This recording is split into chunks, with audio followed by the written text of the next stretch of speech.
Hi friends, welcome back to my channel. Today I'm going to be building a really cute card with this Heffy Doodle stamp set. This one is called Crumbs and it's full of these cute little corgis with all of the tea party little images, the teapot, all the teacups there, a little crown, so you can build your own little royal tea party. I also have those coordinating dies, which I absolutely love because I do not like fussy cutting, so whenever I can use a die that coordinates with the stamp, I do.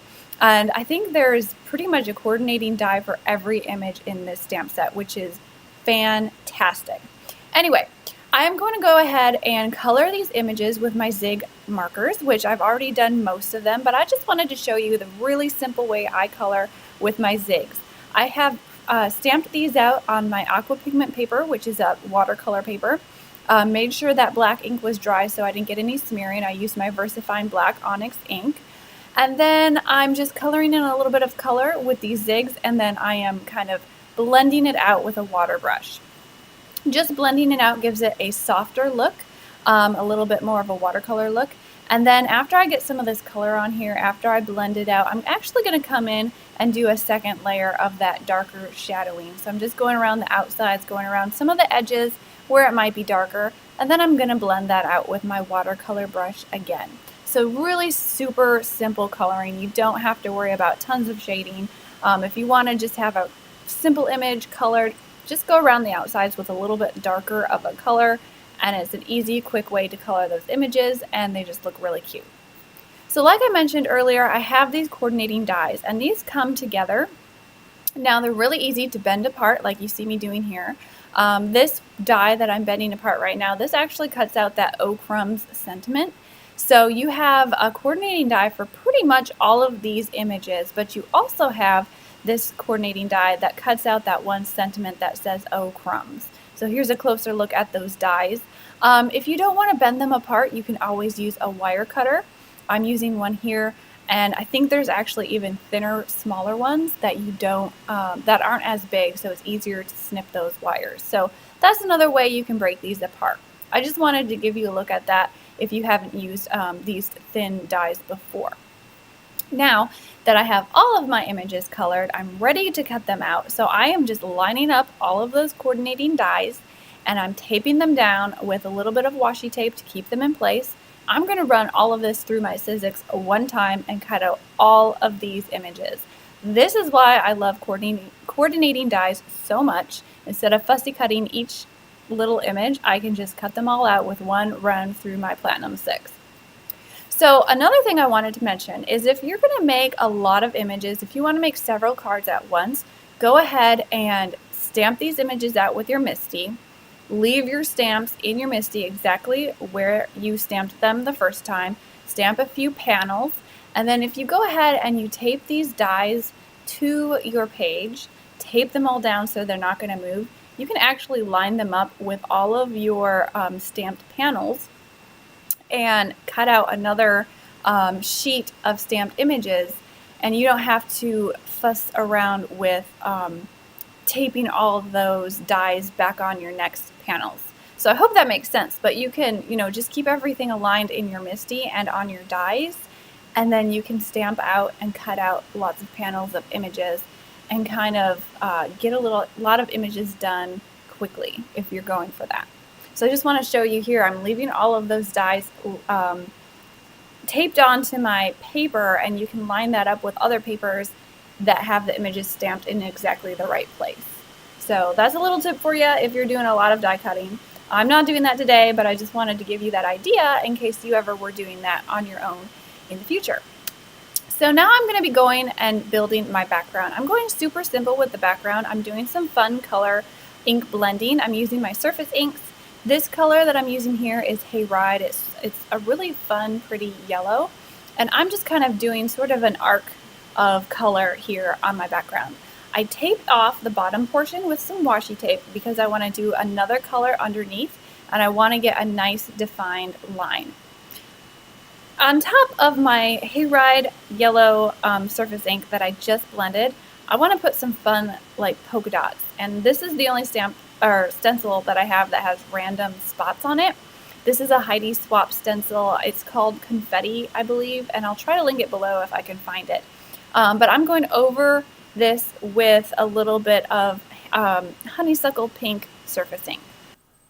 So I have some of those really fun spots on my background. It kind of, looks like a little party, which is what I'm going for. I'm going to peel this washi tape off of the bottom. I'm using that same piece of washi tape. I'm just moving it up to cover that line for the top of my ink blending, and I'm going to add some ink down below. I'm using that honeysuckle pink surface ink again to make sort of the bottom. I want that pink and that yellow, just a really fun background. Just blending a little bit on, sort of in a straight line on the bottom to make it look like a floor and kind of ground my images a little bit after I get them arranged on my card. So once I have all my ink blending done, I just peel off that washi tape and you can see you've created a really fun background. So this is a fun way to kind of use a few different colors to create a scene on backgrounds, especially if you're using a lot of really cute images like these corgis and you want to make a fun background for them. So I have everything cut out now. I'm just taking my time. I'm trying to arrange everything. I want it to look like these corgis are just having a really fun tea party. So we've got a few of them here. I'm using all of the corgis in the set. One thing I did want to mention is that you have those two corgis that is the front and the back, which I think is hilarious and cute, but they match up perfectly. So if you wanted to put them together and have a front and a back image, you can make a spinner card, you can make a window card so that when the person who gets the card opens it up, they can see the little corgi bottom on the inside, and I think that would be really cute. For today, I just wanted to line up all of these little corgis, make them look like they're having a fun tea party, and I'm kind of trying to make sure I'm leaving some room for one of these sentiments. I had thought about putting it on the bottom. Once I started adhering everything down, things changed a little bit, so I ended up putting that sentiment on the top, but just make sure you kind of think about leaving room for a sentiment when you're building your scene.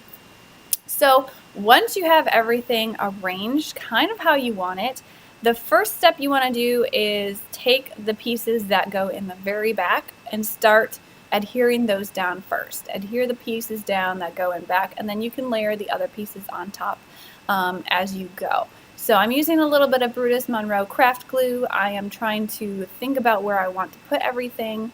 And I'm also going to pop up a few of these images with foam tape as well to give a little bit more of dimension.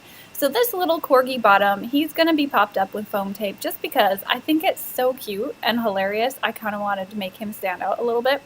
And I did put the little crown on there too just because I thought that would be funny. So maybe I have a weird sense of humor, but I thought it was cute.